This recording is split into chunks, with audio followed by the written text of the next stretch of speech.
Hello बच्चों, mission ज्ञान से मैं निशा सालवी राजस्थान सरकार ने वेदांता के CSR इनिशिएटिव कक्षा में आप सभी का स्वागत करती हूँ। तो बच्चों, हम पढ़ रहे हैं हमारी 12वीं कक्षा का 31वां अध्याय। चूंकि हमारा 31वां अध्याय का पूरा कंटेंट हम पढ़ चुके हैं, एक एक चीज पढ़ चुके हैं। आज बारी है हमारे टेस्ट की, यानी कि हम करेंगे आज अभ्यास प्रश्न क्वेश्चन आंसर चैप्टर 31 के और भाग 7 के अंतर्गत। तो स्टार्ट करते हैं। कौन कौन से जो प्रश्न हैं वो आते हैं, क्या क्या चीज़ें हमसे पूछी जा सकती है, कहाँ पर हमें ज़्यादा ध्यान लगाने की आवश्यक्ता है। वैसे तो मैं चैप्टर में ही बता देती हूँ, बट फिर भी एक क्वेश्चन का कैसे अरेंजमेंट होता है, किस तरह की चीज़ें किस तरह के क्वेश्चन में देती हैं कि भैया अति लघुत्रात्मक में वो देंगे या लघुत्रात्मक में देंगे या फिर निबंधात्मक में। तो स्टार्ट करते हैं हमारे क्वेश्चन आंसर चैप्टर 31 के। पहला है बहुविकल्पीय प्रश्न। कैसा है? बहुविकल्पीय, यानी कि बहुत सारे विकल्प होंगे जिसमें से हमें एक विकल्प को चुनना होगा जो सही हो। ठीक है। अंडाशय से परिपक्व अंडे को निकलने को कहते हैं। जब अंडाशय से परिपक्व अंडा होता है, मतलब अंडाशय बन गया है, अंडाशय में हमारे जब अंडे निकलेंगे, यानी कि जो मादा गैमीट्स है उनका निकलना क्या कहलाता है? इम्प्लांटेशन आरोपण, निषेचन, ओव्यूलेशन या पाइरेशन। देखो बच्चों, सबका मीनिंग अलग अलग दे रखा है। आरोपण हो नहीं सकता, ठीक है। निषेचन तो फर्टिलाइजेशन है, जब दोनों आपस में संपर्क में आएंगे। पाइरेशन है प्रसव होना, यानी कि डिलीवरी होना, तो ये भी नहीं होगा। तो सही हमारा आंसर क्या होगा? हमारा आंसर होगा ओव्यूलेशन, यानी कि अंडे का निकलना। ठीक है, अंडाशय से अंडे का निकलना ओव्यूलेशन कहलाता है। क्लियर बात? Next question. योनि में प्रवेश शुक्राणु कितने समय तक जीवित रह सकते हैं? यदि योनि में शुक्राणु चले जाएं, ठीक है, तो वहां पर शुक्राणु कितने समय तक जीवित रह सकते हैं? तो ज्यादा समय तक वो जीवित नहीं रह सकते हैं, तो इसका आंसर होगा 1 या 2 दिन। इससे ज्यादा वो जीवित नहीं रहते हैं। क्लियर? स्तनी शुक्राणु के अग्रपिंडक को घेरने वाली झिल्ली का टूटना क्या कहलाता है? बच्चों, ये बहुत ही ज़्यादा इंपॉर्टेंट, जब अपन 32 चैप्टर पढ़ेंगे फर्टिलाइजेशन वाला, निषेचन वाला, उसमें तुम्हें पता लगेगा कि ये जो झिल्ली का टूटना है, एक्रोसोम की झिल्ली का टूटना है ना, ये बहुत ही इंपॉर्टेंट प्रक्रिया होती है। इस प्रक्रिया के बिना निषेचन की क्रिया भी संभव नहीं हो पाती है। तो इसका नाम होता है कैपेसिटेशन। क्या नेम होता है इस प्रक्रिया का? कैपेसिटेशन। ठीक है, कैपेसिटेशन योग्यता अर्जन। क्लियर बात? तो ये जो है शुक्राणु के अग्रपिंडक को, ये इंपॉर्टेंट है, नीट में भी ये क्वेश्चन आते हैं बच्चों और बोर्ड एग्जामिनेशन में भी। ठीक है, एक्रोसोम की झिल्ली का टूटना कौन सी प्रक्रिया कहलाता है? तो कैपेसिटेशन प्रक्रिया कहलाता है। क्लियर बात? निम्न में से कौन सा अमर है? कौन से कोशिका है जो अमर है? तो हमने बात करी थी कि जनन कोशिका जो होती है वो अमर रहती है, तो इसका आंसर आएगा जनन कोशिका। स्पर्म के परिवर्धन की कौन सी प्रावस्था ओवम परिवर्धन में भाग नहीं लेती? मैंने कहा क्वेश्चन पहले ढंग से पढ़ना है। अच्छे में पूछा है, नेगेटिव में पूछा है, हाँ में पूछा है, नहीं के लिए पूछा है, ये हमको क्वेश्चन में ध्यान देना बहुत ही ज़्यादा इंपॉर्टेंट है। कुछ बच्चे जल्दबाजी में नहीं हाँ का पढ़ ही नहीं पाते। बहुत सारे, जैसे मान लीजिए हमारे पास बहुत सारे स्टेटमेंट आ गए, बहुत सारी चीज़ें हमने कह दी हैं और उसमें से गलत पूछी और तुम सही पे टिक लगा के आ जाओगे। ठीक है, तो क्वेश्चन को ध्यान से पढ़ना हमारी फर्स्ट प्रायोरिटी है, तभी हम आंसर कर पाएंगे। हमारा फर्स्ट जो उद्देश्य है, जो हमारी फर्स्ट जिम्मेदारी है, वो क्या है कि हम प्रश्न को ठीक प्रकार से पढ़ें और उसके ऑप्शंस देखें, फिर अपना दिमाग लगाएं। क्लियर बात? तो यहाँ पर पूछा है स्पर्म के परिवर्धन में, जब स्पर्म जो होता है उसमें जब चेंजेस आते हैं, तो कौन सी प्रावस्था ओवम के परिवर्धन में भाग नहीं लगती? जब ओवम बनता है उसके परिवर्धन में भाग ही नहीं लेती। तो ध्रुवकाय ये होता है, वृद्धि अवस्था भी होती है, गुणन अवस्था भी हो सकती है, स्पर्मियोजेनेसिस यानी कि स्पर्मेटेड से स्पर्म का निर्माण वाली जो प्रक्रिया है, तो वहाँ पर ओवम का तो कोई वही नहीं है, रोल ही नहीं है ओवम के, उसमें क्या भाग लेगा? तो ये वाली जो कंडीशन है, ये वाली जो प्रोसेस है वो पार्टिसिपेट नहीं करती। क्लियर बात? नेक्स्ट, अंड जनन होती है। अंडजनन में कौन कौन सी अवस्थाएं होती हैं हम पढ़ चुके हैं, तीनों ही अवस्था हमें मिलेगी, ठीक है। गुणन अवस्था मिलेगी, वृद्धि अवस्था मिलेगी, परिपक्वन अवस्था भी मिलेगी, तो आंसर इसका द होगा, ठीक है। नेक्स्ट, अंडाणुओं के निर्माण की क्रिया को कहते हैं। अब अंडाणुओं के निर्माण हो रहा है यानी कि oogenesis हो रहा है, तो क्या बोलेंगे, अंडजनन हो रहा है, ठीक है। नेक्स्ट क्वेश्चन, शुक्राणु के पुच्छ में तंतुओं का विन्यास होता है। ये तो हम शायद आपने पढ़ा होगा चैप्टर अपना टिश्यूज वाला, उसमें भी मैंने बताया कि 9+2 का अरेंजमेंट होता है। तो यहाँ पर अब 9+2 का अरेंजमेंट तो बहुत बार दे रखा है मैम, कौन सा वाला सही होगा, इसके लिए आपको टिश्यू वाला चैप्टर एक बार मेरा देख लेना, आपको पता लग जाएगा कि कैसे अरेंजमेंट होता है। आंसर आएगा 9+2, ठीक है। यहाँ पर ऐसे,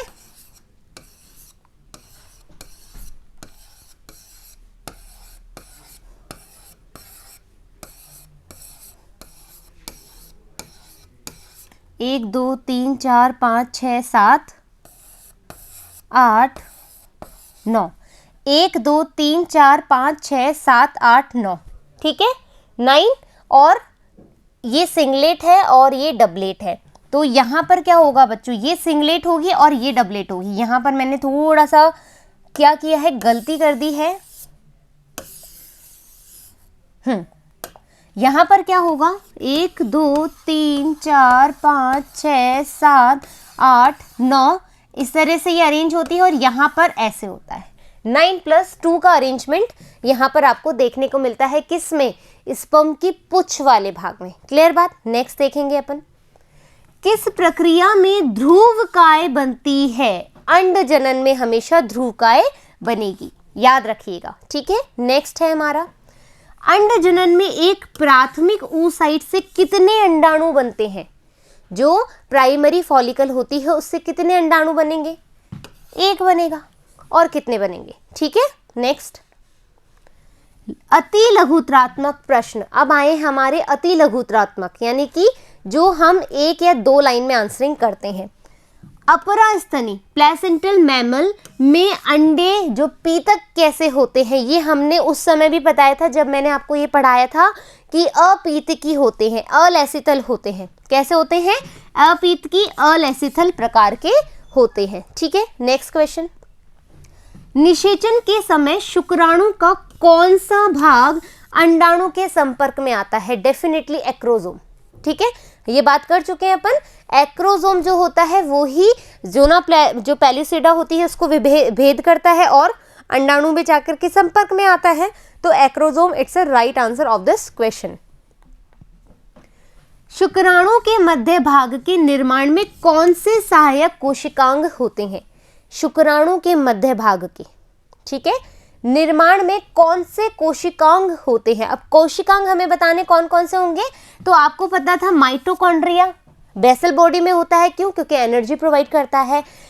सेंट्रोजोम होते हैं, ठीक है, सेंट्रियोन, ठीक है, ये अपने पास होते हैं, सॉरी सेंट्रोजोम्स होते हैं तारककाय, ठीक है। तो हमारे पास सेंट्रोजोम होगा और माइटोकॉन्ड्रिया भाई डिस्टल सेंट्रोजोम, और हमारे पास था क्या, प्रॉक्सिमल, भाई जो एक तो यहाँ था जो दूर था आधारीय भाग पर, है ना, एक तो यहाँ पर था, एक यहाँ पर था, ये पुच्छ भाग से जुड़ा हुआ था, ये नेक से जुड़ा होकर के इस तरीके से था। याद आ गई वो चीज़। अब नेक्स्ट क्वेश्चन, शुक्राणु जनन में द्वितीय परिपक्वन विभाजन में बनने वाली कोशिकाएं क्या कहलाती है। अब शुक्राणु जनन में जब द्वितीय परिपक्वन अवस्था होगी तो कौन सी कोशिकाएं बनेंगी, क्या कहलाती है।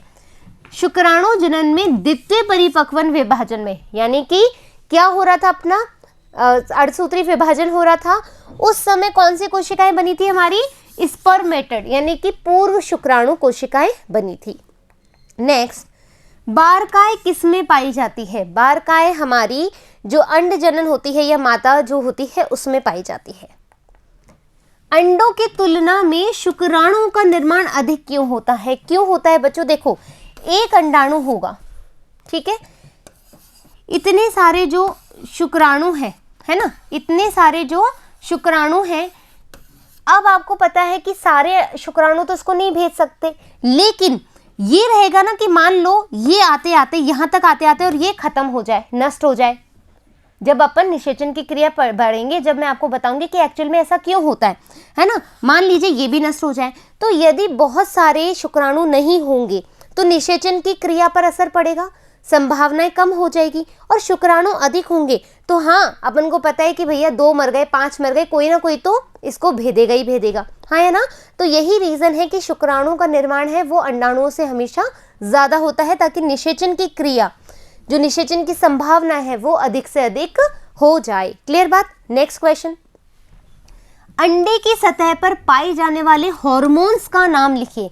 अब अंडे की जब निषेचन की क्रिया होती है, फर्टिलाइजेशन की क्रिया होती है, तो क्या होता है कि जो निषेचन की क्रिया होगी तो वो आपस में, जब शुक्राणु और अंडाणु आपस में संपर्क करेंगे तो उनके ऊपर इधर भी कोई हार्मोन होगा जो शुक्राणु होगा, और जो अंडाणु होगा उस पर भी कोई ना कोई हार्मोन होगा।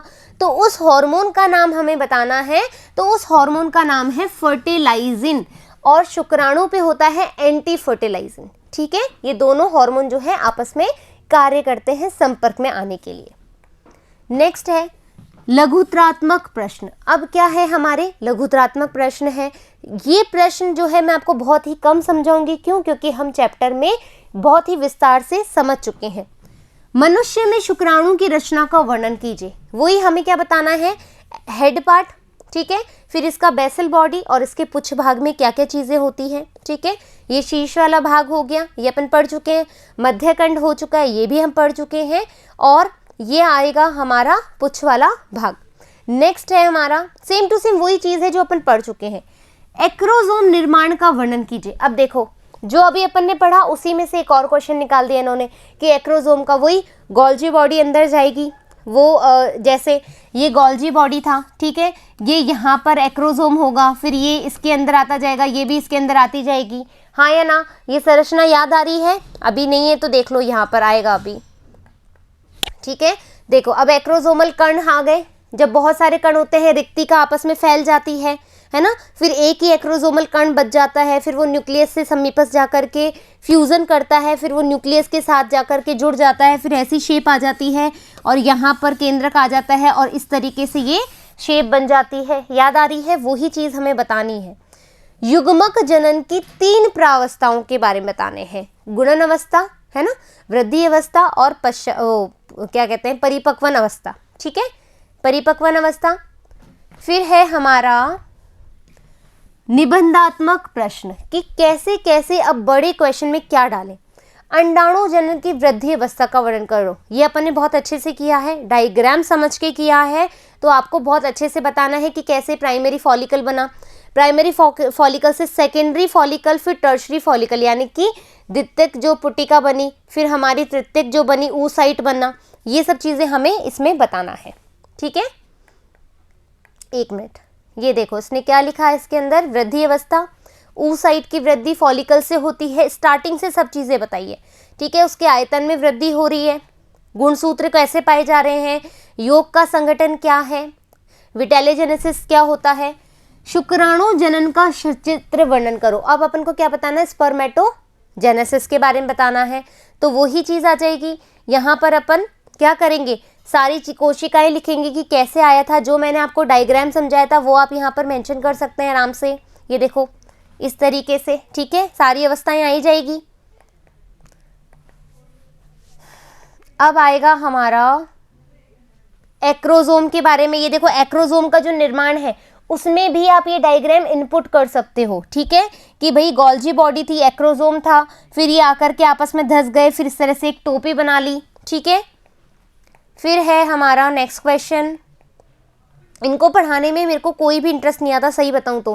क्यों नहीं आता?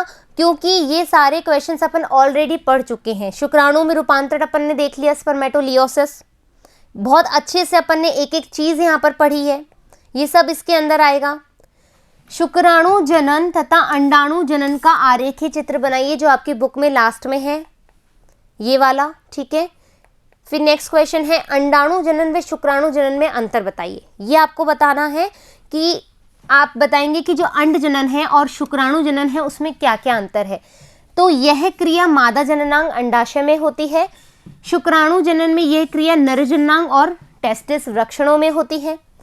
अंड जनन की क्रिया निश्चित समय में ही और निश्चित समय तक ही होती है। शुक्राणु जनन की क्रिया बहुत लॉन्ग टाइम तक चल सकती है, मैंने आपको बता ही दिया था। इस क्रिया में बनने वाली अंडजनक कोशिकाएं जो होती है वो अंडपुटिकाओं का निर्माण करती है। ठीक है, इस क्रिया में गुणन प्रावस्था के दौरान बनी कोशिकाएं शुक्रजनक कोशिकाओं का निर्माण करती है। इसमें केवल एक अंडजनक बड़ी होकर के और एक पोलर बॉडी होती है और एक बड़ी वाली सेल्स होती है ना। अंडाणु कोशिका का निर्माण करती है। ये शुक्रजनक कोशिकाएं शुक्राणुओं का निर्माण करती है। स्पर्मेटिड से क्या बनते हैं? 4 स्पर्मेटिड से शुक्राणु बनते हैं। इसमें वृद्धि अवस्था बहुत लंबी और जटिल होती है, हमने बताई थी इस बारे में। 2 प्रावस्थाओं में विभेदित की जाती है, पूर्व पीतक जनन वृद्धि और पीतक जनन वृद्धि अवस्था। यहाँ पर इसमें कोई वृद्धि, ये वृद्धि अवस्था कैसी होती है? बहुत छोटी सी होती है और एक ही पार्ट में सेपरेट होती है। इस क्रिया में वृद्धि अवस्था के दौरान न केवल कोशिका द्रव्य की मात्रा में वृद्धि होती है बल्कि आरक्षित खाद्य पदार्थों का भी संचय होता है। और इस क्रिया में वृद्धि अवस्था में कोशिका द्रव्य आरक्षित खाद्य पदार्थों की मात्रा में वृद्धि नहीं होती है। नेक्स्ट है हमारा यही, इतने सारे अपने पास है, स्क्रीनशॉट ले लीजिए आप, इसका भी ले लीजिए एक बार और इसका भी स्क्रीनशॉट ले लीजिए। ये थोड़ा सा डिफरेंट आंसर है। तो इस तरीके से हमारे जो प्रश्न उत्तर हैं वो समाप्त हो चुके हैं। मेरे हिसाब से तो कोई भी आपको दिक्कत नहीं आनी चाहिए 31वें चैप्टर में, क्योंकि हम ऑलरेडी ये सारी चीज़ एक एक स्टेप के साथ में विद अपना डायग्राम पढ़ चुके हैं। आशा करती हूँ कि आपको ये चैप्टर अच्छे से समझ में आया होगा, इंटरेस्ट के साथ में आया होगा और आप इसको अच्छे से सॉल्व भी कर पाओगे एग्जाम के ड्यूरेशन में। फिर मिलेंगे अपन एक नए चैप्टर के साथ, जब तक धन्यवाद।